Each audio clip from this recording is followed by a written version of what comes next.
Hi friends, this is Ajith and today I'm going to talk about capacitors and direct current. So let us begin with direct current.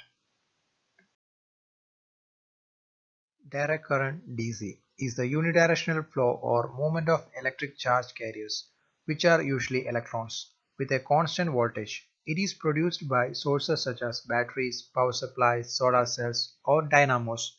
We have a voltage versus time graph, and it is clear that it gives a constant voltage across its whole lifetime. So let's move to capacitors. And it is a device used to store electric charge. And it consists of two metal plates separated by a dielectric. The unit is farads, that is capital F. But normally we are dealing with microfarads, which means the farad is that much bigger. And following are the two symbols that we are normally using to denote a capacitor. Now it's time to study a little bit about the internal structure of a capacitor. In this diagram, we have a typical capacitor with a dielectric and we have two equations.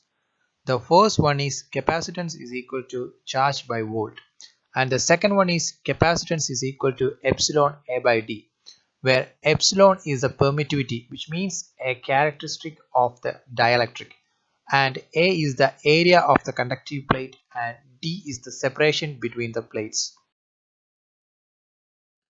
In the diagram, we have a charging capacitor and we have the equation to find the instantaneous voltage, that is Vc is equal to E into 1 minus e raised to minus t by tau, and the instantaneous current is equal to E by R into e raised to minus t by tau, where t is the corresponding time and tau is the time constant.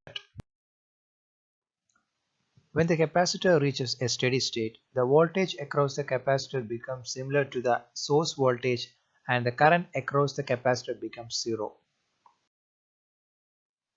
If we open the circuit after when it reaches steady state, it starts discharging in the opposite direction, and that's the reason why we use a negative sign on the equation. For capacitors in series, charge is same across each one.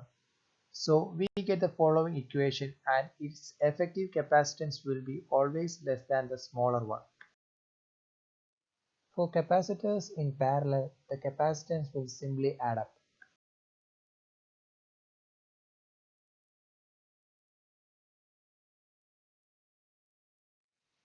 Thanks for watching this video.